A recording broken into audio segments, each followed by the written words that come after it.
So, today's episode of Star Trek The Next Generation was Pen Pals. Josh, what do you have to say about Pen Pals? Well, let's see what the patrons have to say. Captain, permission to beam down to Drema 4. Data struggles to rescue an alien friend from a dying planet, You cannot survive in this. while the crew conducts a dangerous experiment to stop its destruction. Data, you've got 10 minutes, that's it. Firing torpedoes. Can they save the doomed planet before it's too late? What are we going to do? Find out on Star Trek The Next Generation. It was a mixed bag for me. Probably my favorite thing was the makeup job for the alien child that we saw. Nice, unique fingers and makeup and, all that. Probably be a few good things that we remember once the patrons, tell us what they think, if there's anything they like. But just a lot of stuff that fell flat or didn't quite do what I think the episode wanted to do or wanted to get across.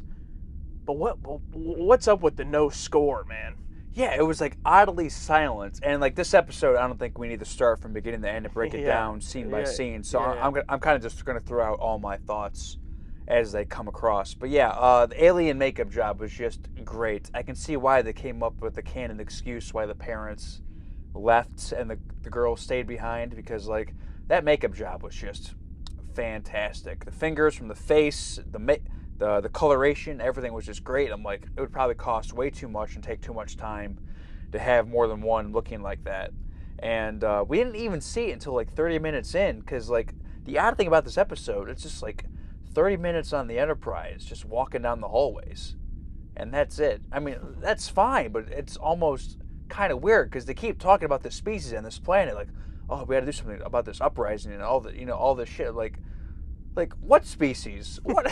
Whatever. We haven't seen anything yet. What are you talking about? You know what I mean? It's like it's all just like explained through the exposition from the characters, and it's just like, what are you talking about? And then we finally see it. It's like, oh, okay, like that's what you're talking about. And like Data, having this like pen pal relationship. Data cares about life, but I also feel like he would like report something right away. It's like, oh, there's someone here, we can help. 8 weeks ago, I received a transmission. But it didn't end there. No, sir. We speak often. That's one of the main things that did not work for me in this episode was Data as a whole. I mean, maybe it's because we're coming so hot off of The Measure of a Man, which I know at this point is several episodes away, but, such heavy themes and stuff, it still sticks with you. And the whole point was whether or not he's sentient and human, all these things.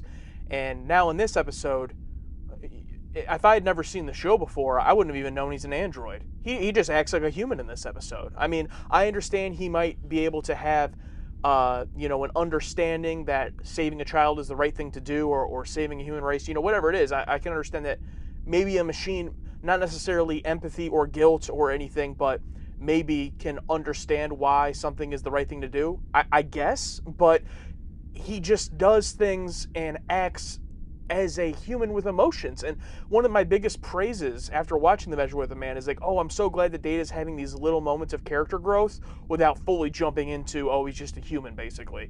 This episode felt like completely betrayed that path and that kind of growth that he had, to where it could have been any human character on the ship could have played this role. Data being an android didn't, do anything to this plot.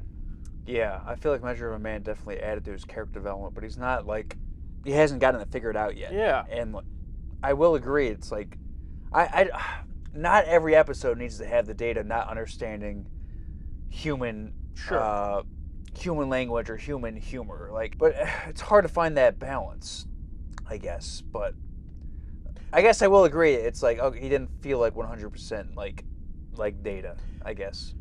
I don't think this happened, but I'm just saying to explain what I mean.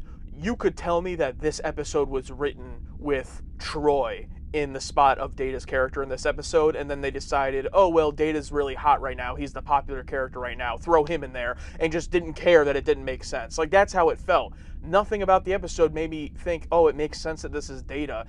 and he's like the one character on the show that you have to make sure it makes sense for him, because everyone, you know what I mean? Like, even with Troy being half Betazoid, Worf being a Klingon, you can, you know, it's not that crazy of differences, but it's Data, and they've done it so well up to this point that I felt that was the biggest flaw of the episode. Sure, but I think the biggest thing out of all of that is him just like not reporting it right away. Exactly, yeah. Like, wasn't that? What are you, Menden? Yeah, I was literally gonna bring that up. Like, wasn't that like a big problem with like the whole like Menden character? It's like he didn't like make a full report. Like, he didn't even like tip off like, hey, just so you know, whoa, like especially with the Prime Directive, it's like that's a big thing. You know what I mean? It's like this could be the first transmission that a species ever made outside of their home world. Oh, and not only that, but he has to have an intimate connection with this person. So let's jump 6 weeks. Like, we always hate time jumps for the most part, but it's like, it's the worst. But it was just so like, let's jump 6 weeks, and now it's just such an excuse. It's just like they didn't do it well at all. And you know how much could happen in 6 fucking weeks, dude? Yeah, a lot. This part isn't really a complaint. I just think it's funny how the episode opens up with Picard in the holodeck with the horses. He gets interrupted, and then when we see him later, he's riding the horse. Except there's already been the 6-week time jump, so he's just been riding horses in the holodeck for 6 weeks. Like, it's probably something he does all the time, but it's just funny to think about. Like, 6 weeks later, he's just still riding the horse. This is great. Yeah. Like, did he just find out recently about that? Now he just like, it's like a new game coming out. You know, he spends all of his time on it. It's like you have this entire holodeck of anything you want to do, but 6 weeks later, you're still riding that horse, man. Yeah. This is great, yeah. And then we'll probably never, see that again. Oh, no. Probably Patrick Stewart just had, like, access to, I know a ranch where we can film for 2 days, whatever. But I did like the opening and seeing Picard and Troy in that holodeck area because it was a real location. Yeah, it was so weird. It gave me like TOS vibes of seeing like these Star Trek characters in uniforms in a real park somewhere. That was kind of fun. Just Troy in uniform. Oh, Picard wasn't. Yeah. Patrick Stewart probably takes any chance he gets not to be in that fucking uniform. Yeah. But we haven't really talked about the B storyline really. Wesley leading his own command, kind of getting advice from both Riker and Picard. It's like, and Riker mostly, like, who's not even a captain, but he is kind of like a leader in his own sense. I mean, he's number one. Number one, yeah. Yeah, so he definitely gives commands of his own. And I think it's a very good constant that those two's relationship, I think since season 1, it's always been like, Riker's always been like Wesley's kind of mentor, really. Like, because, Picard's not going to get close to him. So Riker is kind of like his father figure. You don't look like a person who came here to relax. I didn't. I need your advice.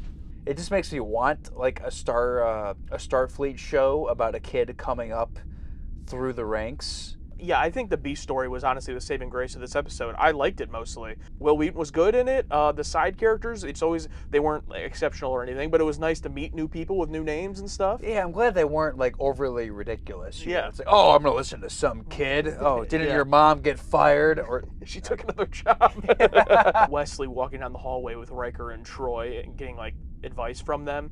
So you not only have to understand the job, you also have to be a ship's counselor? Sometimes. Thank you. That was a reminder to me of how much I love all these characters and just kind of being jealous. You could say this for a lot of fictional characters, but for me it's Star Trek. Like, I'm just sad that they're not real.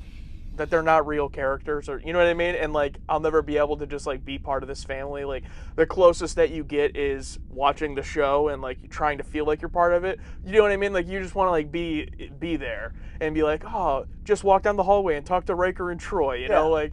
Yeah, I want them to like know me and acknowledge me. Give me advice. Yeah. The whole Prime Directive thing, I guess, where it's like, I feel like deep down, Picard is like, he stands on business, you know what I mean? But like also deeper down than that, he's a good person. As soon as he heard that, girl's voice, I feel like, Data, where are you? Data, playing the voice recording, like, he didn't show any expression on his face, like. If he was purposefully doing that, then that just is, for me, like, crosses the line. Like, he wouldn't do that. Yeah, he wouldn't manipulate like that, you know. So I'm hoping that it's just Android doesn't know. You got to open it up to delete it. Yeah. But it's like, as soon as like the voice, but Data's like, he reads things like that, so it's tough. Yeah, it's tough. But that was a good scene, though. That was the good It was, moment. and I love seeing Picard deal with like, God, I hate this fucking job, because I do want to help people. He is a good person deep down. He comes off as this, but he is also like, he's got two beings inside him. Like, I want to save everybody, follow the rules. Mm-hmm. It's like, but it's yet another disappointment of a Prime Directive episode because they bring it up just to ignore it, and they make a comment like, "Oh, we're neck deep. Oh, now we're over our heads," and then there's no consequences. It doesn't matter. well, just erase the kid's memory. It's fine. But what about saving the planet? Isn't that breaking the Prime Directive or no? Because if they hadn't have interfered, they would have all died. But then they saved the planet. Are they allowed to save a species if it's like hopelessly gonna die? I don't know. He got new life and new. But then they never brought it up again, though. The moment where Data comes aboard the bridge with the girl. He has brought a child onto my ship. And on my bridge. I love that continuity. Yeah. The appreciation, how much Picard hates kids on his bridge, playing all the way back to Wesley in season 1. Like just hating Wesley on his bridge. Yeah. So great. But this wasn't the worst episode of the series or anything. No. It was, if this had been in season 1, it would have fit right in. And we liked season 1, but you know what I'm saying? Like, it's just a kind of a weird episode. Yeah, I mean, I think we've reached the top. Maybe we'll come across some that are close, but Measure of a Man and Matter of Honor, you know what I mean? It's like hard bar to me. Hard bar to, yeah. Like, if that's your expectation for every episode, that's going to be tough. And doesn't matter the season or how good it is. There's going to be some that aren't. Aren't that excellent. Yeah, people put those episodes in their top of all time, so it's like bar set pretty high. Yeah. Has brought you a step closer to understanding humanity. All right, let's see what the patrons have to say. What we said at the beginning of this episode before we realized that we actually had stuff to say about this episode. I feel like once we try, we can talk about anything. Yeah, we can yap all day during every important scene. All right, this one's from Mike. I really enjoyed this one because it accentuates, hope I'm saying that right, how much of a childlike character Data is, how it drives him to communicate and try to save Sarchenza. Nikki Cox is under all that makeup. She was one of the girls the T-1000 was talking to on the streets in Terminator 2. Grew up to be a bombshell. That's cool that she was in Terminator 2. Yeah, how do you feel about the whole, like, Data being, like, a childlike character? I just feel like if that's what they were going for, I just didn't get that, it just didn't come across that way. And again, even a child has emotions. A lot of emotions, actually. So, like, why would Data be a child? I get what they're saying from, like, the innocence perspective. Yeah, the innocence perspective, for sure. Yeah, maybe I'd have to, when I eventually rewatch this one at whatever point, like, maybe I'll try to look at it through a different lens. But I've just been so stuck in, like, the Data as an android trying to be a human lens that this just, like, threw me way off guard. I just feel like if Data made a contact with an alien, Data made a contact with an unknown alien species, I feel like Data's a yapper. You know what I mean? He would tell someone, like, oh no, I've been communicating with this species for X amount of weeks. It's like, you what? And like Data, he has all the rules right here. All right. This one's from Colin Meaney. Holy shit! He's a patron. That's great. He's here. I don't know if you spelled your name that way to try to teach us how to say the name correctly. He spelled it the way. He spelled it Colin Meaney. Yeah. For me, this is the episode that finally cements Pulaski as someone who is part of the crew and not treated as an outsider. She takes the ethical side of the Prime Directive argument in the scene in Picard's quarters. The moment Data plays Sarjenka's voice for the rest of the crew, Pulaski's reaction says it all. She falls into her seat and is almost in tears. They can't turn their backs on this cry for help. And I agree. I give Pulaski, the character, credit in this episode. She had really good moments. I did like her being the dissenting opinion in a lot of the meetings that they had. I thought those discussion meetings were some of the best parts of the episode. And you have to have a dissenting voice. Otherwise, it's just a bunch of people agreeing with each other. So it was nice to have that.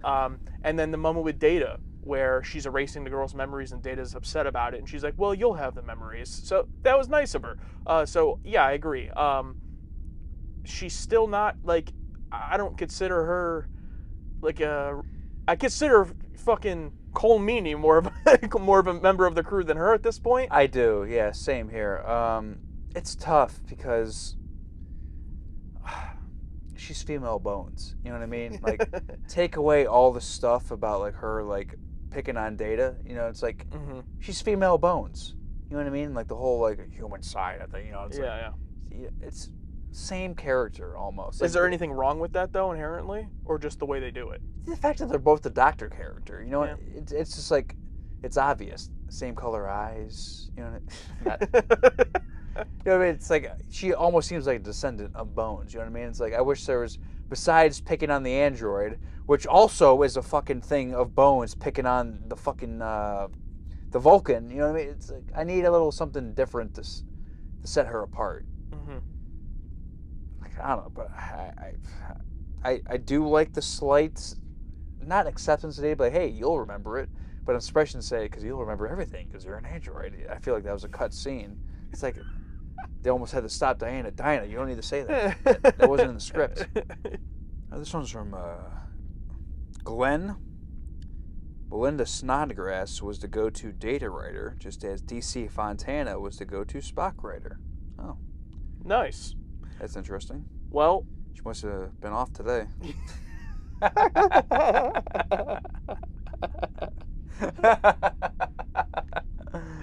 Not everyone has bad days. Yeah, it's like, I don't know. Another one I got to read is from Cat with Attitude. When Data is about to take Sarjenka to the bridge, O'Brien says something like, "And you're taking that?" I always thought that was kind of rude to refer to her as a that. Yes, thank you. I'm glad. And that this comment's got 6 likes as the time of this recording. And I agree. It's like, I love Chief O'Brien to death, but it's like, how many species have you seen, O'Brien? You're the transporter guy. How many people have you beamed aboard? It's like, kind of took me back a bit. I don't...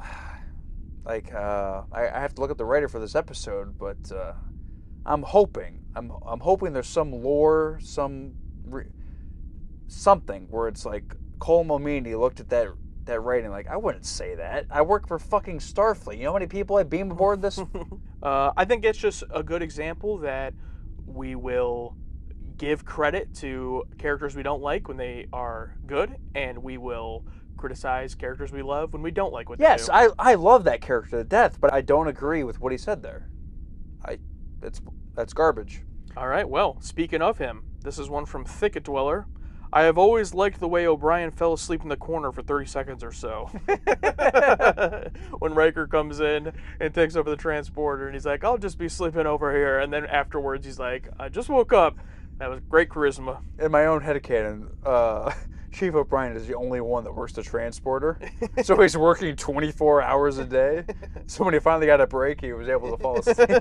Take a quick nap. Yeah, for 30 seconds. Oh, I got my 30 seconds of sleep for the month. I'm all good. All right, well, yeah, I mean, I'll just say more just in general in terms of the takes. I did see a lot of people that said they actually enjoyed this episode. So doesn't look like we're in the, well, I don't know, it looked kind of split. It looked pretty 50-50. For us, we didn't fall really on the side of liking it, although there was, like with every episode, some things that we liked. But yeah, it's just mixed bag. It's just, you know. Yeah, this is one of those like, yep, that's an episode. You know what I mean? Yeah, remember that? Yeah, remember that? Yeah, this is one, like, when we finally finish the show in 30 years, we're going to look back and go, oh yeah, remember that one? And you're going to go, nope. Yeah. And then we're going to watch it and go, oh. And then we'll go back and watch this discussion of us saying this, and we'll be like, holy shit, we used to be so much younger. Good looking. We used to have so much hope in our eyes. Well, I'm here to remind you, future Alex and Josh, you didn't have any hope, even now.